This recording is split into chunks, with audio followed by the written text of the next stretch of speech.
So, hey everybody, I'm downstairs inside my grow tent right now because this is kind of the easiest way to film. I wanted to show you that I have tomatoes that are blooming. These are hydroponic tomatoes growing in the Kratky method. I got 3 of them blooming here, and I just want to go through what you need to do next to make sure that you get these beautiful little blooms to turn into tomatoes and hopefully get a harvest.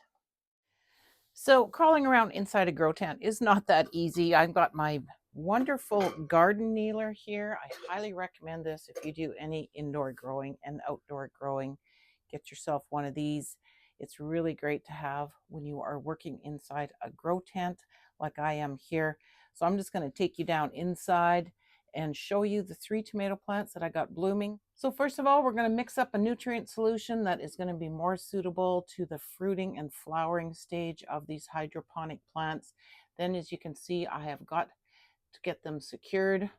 One over here is flopping over. It needs some kind of a stringing system, so I'm going to show you how I do that, plus a few other things that I got going in the grow tent to help ensure that these tomatoes thrive.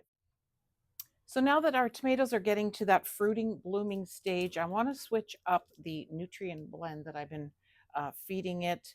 I was in kind of that mid-growth stage, waiting for them to start blooming. So there's different measurements that you use based on what stage your plant is at. And you'll find a chart on any of your nutrients. There should be a chart on the back that shows you how much of each of the 3 parts to put in. If it's a 2-part blend, there'll be different measurements based on the stage. So right now I'm going right to the bottom of the chart here where it says blooming and ripening, and it tells me to put 10 mils of micro, 5 of the grow, and 15 of the bloom. So this is going to just change that amount of nutrients, macro and micro, in our nutrient water so that it is more suitable for fruiting and flowering. And I'm going to be putting in some CalMag as well, just to give that extra calcium and magnesium. I usually put just 5 mils into a 4-liter jug like this. So I usually just mix up a jug here, like I say, in a 4-liter bottle, which is a 1-gallon size jug. And then I keep it just to top up my plants as needed. The caps on these are equivalent to 5 mils, so I just use them for measuring. So we've got 10 of the micro.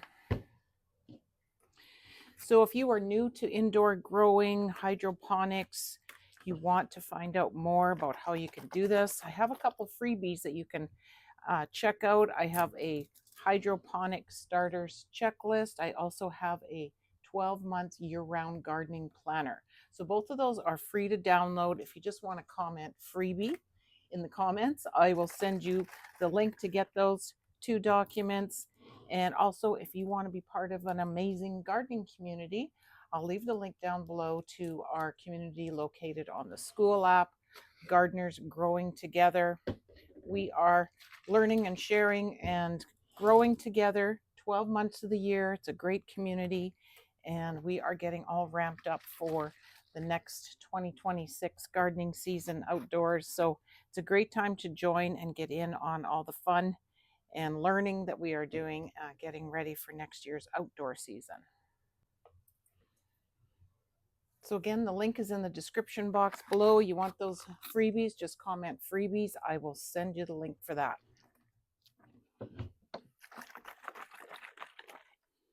Okay, so we got another batch of the blooming stage blend ready to top up our tomato plants.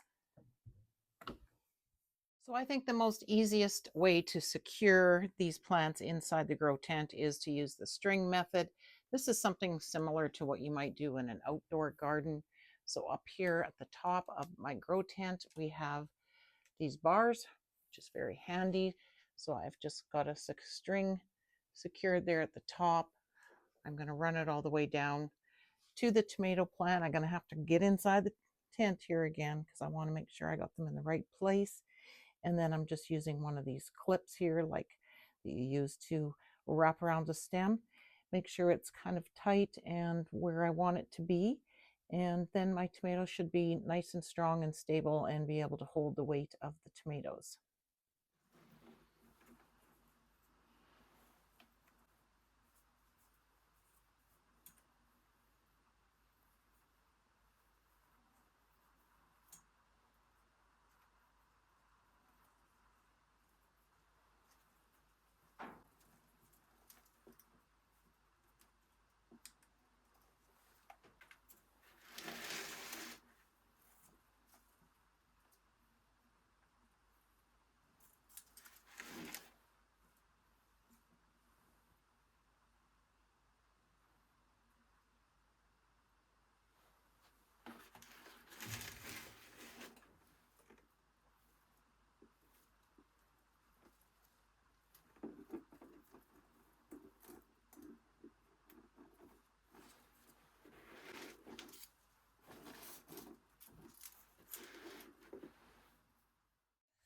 Okay, so this is what they look like now, all strung up nice and tight and secure. Keep them straight, keep them strong. Well, they go through the blooming stage here and start fruiting. So the three kinds of tomato plants I have growing here are Bush Early Girl, Aroma, and a Sugary Hybrid. All of these are a dwarf or bush variety, a determinate variety. You don't want to go with indeterminate because those will grow too big to handle inside a grow tent. So I usually stick with those varieties. The Early Girl and the Roma will be the larger size tomatoes. The Sugary Hybrid is a cherry type tomato. So when I'm topping up, you want to make sure you don't fill it up too full. You don't want to drown those air roots.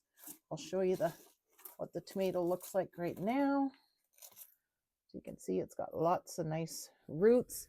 These ones up here that aren't immersed in the nutrient water would be the air roots, so they can get the oxygen they need. These ones are sucking up the nutrients and the moisture that they need. So I just set them in an empty pot here and just top it up as needed. Once in a while, I will drain and rinse the container and refill it, but right now I'm just going to top it up today. These things drink a lot once they get to that fruiting and flowering stage, so you got to keep an eye on them. Every few days, every about 4 days, I need to add some more nutrient water to them. And now that they're secured with the rope, I can't really move them around too much, so kind of got to work with the space that you got.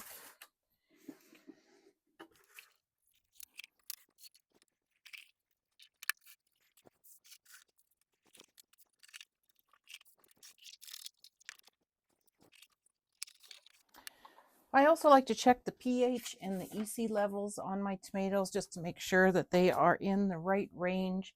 I have a little chart here that just tells me what the numbers should look like. pH somewhere between 5.5 and 6. Tomatoes, that EC level between 2 and 4. I like to keep that at the lower end just to keep those nutrients down. You don't want them too strong. You don't want to burn the roots.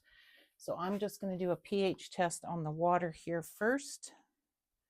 So it's important that your pH falls in that range because that's what gives the ability for the roots to absorb those nutrients. If that pH level is too high, too low, it causes nutrient lockout and then the roots can't get those nutrients. So it's good to keep it between that 5.5, even up to 6.5 range.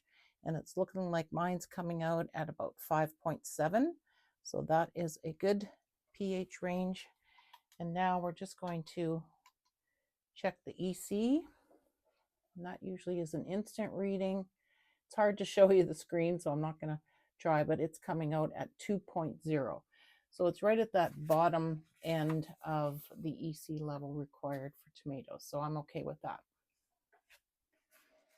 Okay, so we have got them secured. We've got them topped up with some nutrient water. A couple other things that I do inside my grow tent here is I keep a tray in here, just a shallow tray that I add water to every few days. That helps just keep that humidity level up. I got this little thermometer off of Amazon that shows me what the temperature is and what the humidity is inside here.